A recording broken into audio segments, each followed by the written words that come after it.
स्वागत है आपका आपके अपने चैनल गौसिया ज्ञान भंडार में और मैं हूं आपकी दोस्त गौसिया अय्यूबी और आज मैं आपके लेकर आई हूं बहुत ही information video. Guys, law students की एक बहुत बड़ी प्रॉब्लम है जिसको आज मैं डिस्कस करने जा रही हूँ। सभी जितने भी स्टूडेंट से मेरी बात होती है उनको यही कन्फ्यूज़न रहता है कि LLB करने के बाद या फिर आपका जो 5 ईयर वाला कोर्स होता है लॉ के फील्ड में कि इसके बाद हमें क्या करना चाहिए। तो आज हम इसी टॉपिक के बारे में डिस्कस करेंगे। तो सबसे पहले वीडियो को आगे बढ़ाने से पहले सबसे पहले मेरे चैनल को आप लोग सब्सक्राइब कर दीजिए, साथ ही साथ बेल आइकन को भी प्रेस कर दीजिएगा। वीडियो पसंद आएगा तो लाइक कर दीजिएगा और शेयर करना भी मत भूलिएगा। तो चलिए आगे चलते हैं वीडियो की तरफ। आज हम लोग किस चीज़ के बारे में डिस्कस करने जा रहे हैं। तो हम लोग आज बात करेंगे जो टॉप एग्ज़ाम्स हैं आफ्टर LLB आप जिनको कर सकते हैं, अपीयर कर सकते हैं जिसमें आप, और जिनसे क्या है आप अपने 5 ईयर के कोर्स में या फिर 3 ईयर के कोर्स के जब आप फाइनल ईयर में होते हैं तब भी आप उन वैकेंसीज़ को, उन एग्ज़ाम्स को फिल कर सकते हैं, उन एग्ज़ाम्स में अपीयर हो सकते हैं। गाइज़, आपको पता है कि सारे स्टूडेंट्स के माइंड में एक डाउट रहता है कि LLB कर रहे हैं या कर चुके हैं तो अब क्या करना चाहिए आगे। लॉ करने के बाद हमारे पास बहुत सारे करियर अपॉर्चुनिटीज़ होते हैं, बहुत सारे करियर ऑप्शंस होते हैं, लेकिन हम लोग अवेयर नहीं होते इस बारे में क्योंकि हमें एक प्रॉपर गाइडेंस नहीं मिल पाती, स्पेशली उन स्टूडेंट्स के लिए जो फर्स्ट जनरेशन लॉयर होते हैं। तो फर्स्ट जनरेशन लॉयर की प्रॉब्लम इसीलिए बड़ी होती है क्योंकि उनको कोई गाइड करने वाला नहीं होता, उनकी फैमिली से कोई इस बैकग्राउंड से जुड़ा नहीं होता, लिटिगेशन फील्ड से जुड़ा नहीं होता, तो उनको गाइडेंस भी नहीं मिल पाती।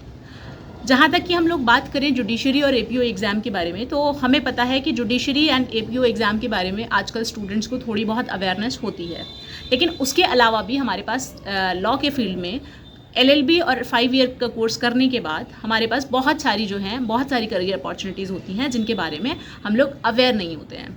तो आज हम इन्हीं सब चीज़ों के बारे में डिस्कस करेंगे कि कौन कौन से ऐसे एग्ज़ाम्स हैं जिनको हम अपीयर कर सकते हैं, जिनमें हम अपीयर हो सकते हैं, और जो करियर अपॉर्चुनिटीज़ हैं उनको हम एक्सप्लोर कर सकते हैं। तो गाइज़, चलिए फर्स्ट जनरेशन लॉयर की ये जो प्रॉब्लम है आज इसके सॉल्यूशन के बारे में बात करते हैं।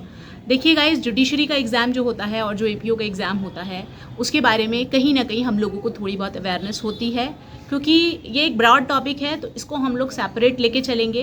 तो इसलिए आज मैं जुडिशरी और APO एग्ज़ाम्स के बारे में, ADPO के एग्ज़ाम के बारे में, इनके बारे में बात नहीं कर रही हूँ। इन एग्ज़ाम के बारे में हम लोग जो हैं बाद में डिस्कस करेंगे। सो आज हम लोग बात करते हैं इससे अलग और क्या करियर अपॉर्चुनिटीज़ हो सकती है या वो कौन से टॉप एग्ज़ाम्स हैं जिनमें हम लोग इस डिग्री के बाद में अपीयर हो सकते हैं। एक लॉ स्टूडेंट जो है ये एग्ज़ाम्स को दे सकता है। तो गाइस, सबसे पहले हम लोग बात करते हैं सुप्रीम कोर्ट लॉ क्लर्क कम रिसर्च असिस्टेंट एग्ज़ाम्स की। ये एक शॉर्ट टर्म जो है कॉन्ट्रैक्चुअल बेस्ड जॉब है, शॉर्ट टर्म जॉब है, कॉन्ट्रैक्चुअल बेस्ड जॉब है। पर अगर आप जुडिशरी के फील्ड में या फिर आप लिटिगेशन के फील्ड में जाना चाहते हैं तो ये आपको एक फ़र्स्ट हैंड एक्सपीरियंस प्रोवाइड करती है, और साथ ही साथ इस जॉब में आपको बहुत अच्छा स्टाइपेंड मिलता है, अप्रॉक्स 65,000 रुपीज़ का। तो गाइज़, अगर आप चाहते हैं कि आप जुडिशरी के फील्ड में अच्छा करें और लिटिगेशन के फील्ड में अच्छा करें तो आप इस जॉब को जो है, इस जॉब की वैकेंसी को फिल कर सकते हैं और ये वाला एग्ज़ाम दे सकते हैं। आपको इसके लिए क्या एलिजिबिलिटी क्राइटेरिया चाहिए होता है, आइए इसके बारे में डिस्कस करते हैं। तो आपको इसके लिए इसेंशियल क्वालिफ़िकेशन जो आपकी होनी चाहिए वो आपकी, या तो आप लॉ डिग्री पोजेस करते हो या फिर आप अपने जो है फाइनल ईयर में हो। लॉ डिग्री में आप या तो 3 ईयर वाला कोर्स आपका कंप्लीट हो या फिर आपका 5 ईयर वाला। उसमें भी आपको अगर आप अपीयरिंग स्टूडेंट हैं, फाइनल ईयर स्टूडेंट हैं, आपका बिल्कुल फाइनल ईयर चल रहा है, तो भी आप इस जॉब को जो है, इस वैकेंसी को जो है फिल कर सकते हैं। साथ ही साथ गाइज, आपको जो है कंप्यूटर की नॉलेज होनी मस्ट है इस जॉब में जाने के लिए। तो कंप्यूटर प्रोफिशिएंसी आपको होनी चाहिए जिसमें आपको बेसिक नॉलेज ऑफ कंप्यूटर आना चाहिए और कुछ जो लीगल साइट्स हैं वो आपको विजिट करना आना चाहिए। गाइज, अगर हम लोग इसमें बात करें, इसमें जो एज लिमिट है वो हमारी रहेगी 18 to 27 ईयर्स। इसमें कोई मिनिमम जो एज रिक्वायरमेंट है वो आपकी 18 ईयर रहेगी एंड मैक्सिमम एज लिमिट जो है वो आपकी 27 ईयर्स रहेगी। दैट मीन्स 27 ईयर्स की एज तक आप ये वैकेंसी को फिल कर सकते हैं।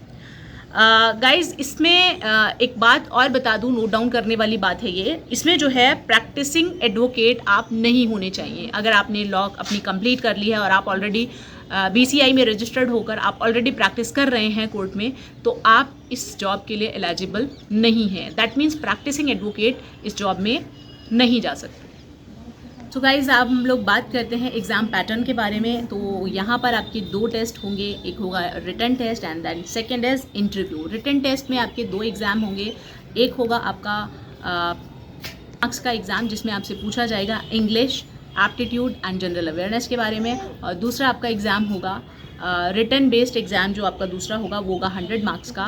और साथ ही साथ गाइस उसमें जो पूछा जाएगा उसमें लॉ बेस्ड सब्जेक्ट आपके पूछे जाएंगे, जैसे कि आईपीसी, सीआरपीसी, एविडेंस, कॉन्स्टिट्यूशन, जो भी आप लोगों ने लॉ के फील्ड में स्टडी की है उससे रिलेटेड आपके जो हैं सब्जेक्ट ओरिएंटेड क्वेश्चंस उसमें 100 मार्क्स के पूछे जाएंगे।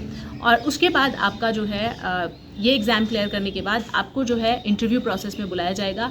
इंटरव्यू जो है आपका शॉर्टलिस्ट कैंडिडेट्स को इंटरव्यू में बुलाया जाएगा और आपका जो इंटरव्यू होगा वो होगा 30 मार्क्स का। तो गाइस 30 मार्क्स के इंटरव्यू के बाद आप लोगों की जो है एक मेरिट लिस्ट तैयार की जाएगी एंड देन उसी बेस पे आपका सिलेक्शन जो है वो डिपेंड करता है। उसके बाद चलते हैं अपनी दूसरी करियर अपॉर्चुनिटी की तरफ कि आप और दूसरी कौन सी करियर अपॉर्चुनिटीज़ को चूज़ कर सकते हैं आफ्टर योर एलएलबी। तो एलएलबी करने के बाद आप लोग जो है क्लैट पीजी जो है कॉमन लॉ एप्टीट्यूड टेस्ट उसको कर सकते हैं। एलएलबी के बाद अगर आप एलएलएम करना चाहते हैं, दैट मीन्स एलएलबी के बाद अगर आप एलएलएम करना चाहते हैं तो आप क्लैट एंट्रेंस के थ्रू जो है ये एग्ज़ाम इस फील्ड में जा सकते हैं, एलएलएम के फील्ड में जा सकते हैं। और साथ ही साथ जो है कुछ पीएसयूज़ एग्ज़ाम्स होते हैं। पीएसयूज़ मतलब पब्लिक सेक्टर अंडरटेकिंग में।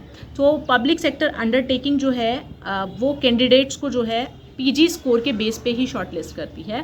तो क्लैट कमेटी और डिफरेंट पीएसयूज़ के बीच में गाइस एक एमओयू हुआ था जिसमें उन्होंने एक डिसाइड किया था कि वो कैंडिडेट्स जो होंगे उन्हीं कैंडिडेट्स को लेंगे जिनका क्लैट पीजी स्कोर जो है अच्छा रहा हो।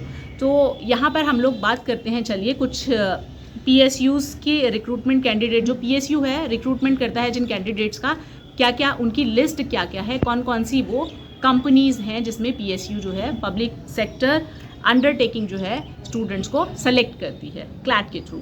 तो वो है, पहला है आपका बीएचईएल, उसके बाद हमारा आ जाता है आईओसीएल, देन एनटीपीसी हमारा होता है, उसके बाद ओआईएल आ जाता है हमारा, पीजीसीआईएल इसमें होता है, ओएनजीसी एंड मेनी मोर। तो ये सब जो पब्लिक सेक्टर अंडरटेकिंग्स होती हैं ये क्लैट पीजी में जिनका स्कोर अच्छा रहता है उनको चूज़ करती हैं। तो डिफरेंट पोस्ट होती हैं इसमें, एक लीगल एडवाइज़र की जॉब होती है, लीगल लॉ ऑफिसर की जॉब होती है, इसमें आपको लीगल एग्जीक्यूटिव ट्रेनी की जॉब होती है। ये सारी वैकेंसीज़ होती है जिसमें आप अपने क्लैट बेस स्कोर पर अप्लाई कर सकते हैं। साथ ही साथ बात करते हैं गाइस इसके एलिजिबिलिटी क्राइटेरिया की। तो अगर आप लोग जनरल कैटेगरी से हैं तो आपको इसमें 50% जो है स्कोर करना होता है। 50% अगर आपके मार्क्स हैं तो आप जो हैं अप्लाई कर सकते हैं। दूसरा, अगर आप SC ST कैटेगरी से बिलोंग करते हैं तो उसमें आपका जो है 50% का 45% आपका स्कोर उसमें होना चाहिए। साथ ही साथ कुछ सर्टेन जो है हमारी PSUs हैं जो 60% भी मांगती हैं, तो डिपेंड करता है डिफरेंट PSUs पर। And there is no upper age limit, इसमें कोई अपर एज लिमिट नहीं है, तो ये बहुत ही अच्छी बात है। तो इस PSU की जॉब्स के लिए अप्लाई करने के लिए कोई भी अपर एज लिमिट नहीं होती।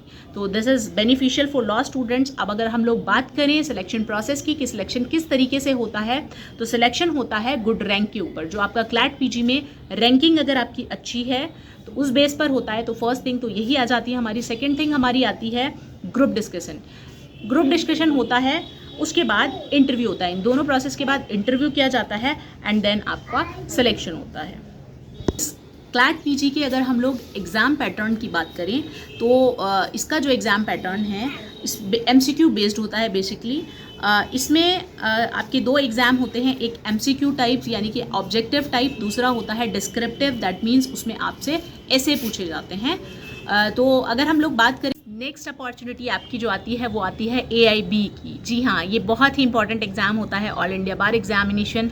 तो ये सभी को पता होता है इसके बारे में, बट स्टिल ये बहुत ही इंपॉर्टेंट है। इसके डिस्क्रिप्टिव वीडियो मैं अलग से बनाऊंगी स्टिल, लेकिन आपको इन्फॉर्मेशन दे देती हूँ कि आप लोगों के पास एक अपॉर्चुनिटी ये भी होती है। BCI का जो AIB एग्ज़ाम होता है ये BCI के द्वारा कंडक्ट किया जाता है। BCI इसको कंडक्ट कराती है और साथ ही साथ जो है प्रैक्टिस के लिए ये कंडक्ट कराया जाता है। इसमें आपको एक सर्टिफिकेट ऑफ प्रैक्टिस दिया जाता है। इससे आप एलिजिबल हो जाते हैं इंडिया के किसी भी कोर्ट में प्रैक्टिस करने के लिए। एलिजिबिलिटी की अगर हम लोग इसमें बात करें तो सबसे पहले आप एक इंडियन सिटीजन होने चाहिए। दूसरी बात, आपका लॉ की डिग्री कंप्लीट हो जानी चाहिए, चाहे वो 3 ईयर कोर्स है आपका, चाहे वो 5 ईयर का कोर्स है। देन साथ ही साथ जो है आपको एनरोल कराना होता है स्टेट बार काउंसिल में। उसके बाद आपको एग्ज़ाम देना होता है। देन एग्ज़ाम जब आप पास कर लेते हैं उसके बाद आपको COP मिल जाता है, सर्टिफिकेट ऑफ प्रैक्टिस। सबसे अच्छी बात इस एग्ज़ाम की ये है कि there is no upper age limit, यानी कि इसके लिए कोई एज लिमिट नहीं है, आप किसी भी उम्र तक इस एग्ज़ाम को दे सकते हैं। इनकी अगर हम लोग बात करें तो ये ऑब्जेक्टिव टाइप एग्ज़ाम होता है, इसका MCQ बेस्ड एग्ज़ाम होता है। मोड ऑफ एग्जामिनेशन इसका होता है ऑफलाइन। इसमें जो लैंग्वेज होती है, जिन लैंग्वेजेस में आप एग्ज़ाम दे सकते हैं, तो लैंग्वेज ऑप्शंस इसमें होते हैं, 11 लैंग्वेजेस होती हैं टोटल। साथ ही साथ अगर हम लोग बात करें टोटल नंबर ऑफ क्वेश्चंस की, तो वो होते हैं आपके 100 और मार्क्स भी आपके होते हैं 100, यानी कि एक क्वेश्चन 1 मार्क्स का होता है इसमें। इसमें अच्छी बात यह है कि कोई नेगेटिव मार्किंग भी नहीं होती है। तो इसमें जो है पासिंग मार्क्स, अगर आप जनरल कैटेगरी से हैं तो आपको 40% मार्क्स लाने होते हैं। अगर आप रिजर्व कैटेगरी से हैं, SC ST से बिलोंग करते हैं, तब आपको 35% एग्ज़ाम मार्क्स इसमें लाने होते हैं। एंड जो इसमें अप्रॉक्स सब्जेक्ट जो आते हैं वो आपके टोटल 19 सब्जेक्ट्स आते हैं, जो आप लोगों ने ऑलरेडी अपने लॉ के स्टडीज़ में पढ़े हैं।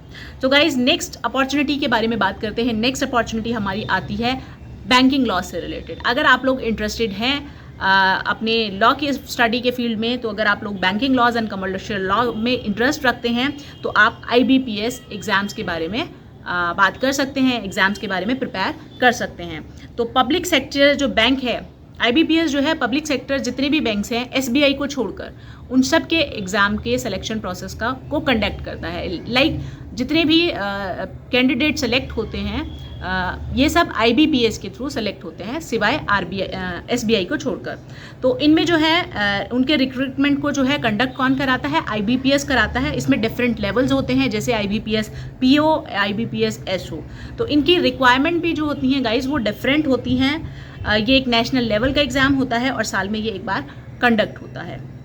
इसमें आपको जो रिक्वायरमेंट है वो रिक्वायरमेंट है, जो एज है वो आपकी 20 से लेकर 30 साल तक की उम्र होनी चाहिए, 20 to 30 ईयर। ग्रेजुएशन इसमें आपका जो है कंप्लीट हो जाना चाहिए और बार काउंसिल ऑफ इंडिया में आपका एनरोलमेंट भी होना चाहिए, क्योंकि ये जो पोस्ट है ये आपकी, जाहिर सी बात है, बैंक में आप लॉ ऑफिसर है ना, या फिर उनके लीगल ऑफिसर, इस तरह की आपको पोस्ट वहाँ पर दी जाती हैं। इसमें भी प्री मेंस इंटरव्यू 3 स्टेजेस रहती हैं। साथ ही साथ जो है ये एक प्री जो है एक आपका क्वालिफाइंग एग्ज़ाम के थ्रू एग्ज़ाम टाइप होता है, जिसमें आपको प्री एक उसमें कि आपके मार्क्स जो है मेंस और इंटरव्यू में नहीं जुड़ते हैं, सिर्फ वो क्वालिफाइंग नेचर का एग्ज़ाम होता है।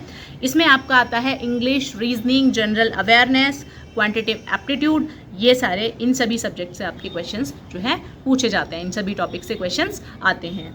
तो गाइस इसमें सबसे ज़्यादा जो है आपका कमर्शियल लॉ से जो है वो क्वेश्चंस पूछे जाते हैं। जब आपका मेंस एग्जाम होता है उसमें आपके जो है कमर्शियल लॉ से क्वेश्चंस पूछे जाते हैं। तो गाइस उसके बाद हम लोग चलते हैं अपने बहुत ही मेन एग्जाम के बाद, जिसके बारे में सभी लोग जानते हैं, that is called UPSC examination, जिसमें हर साल 10 से 15 लाख बच्चे अपीयर होते हैं।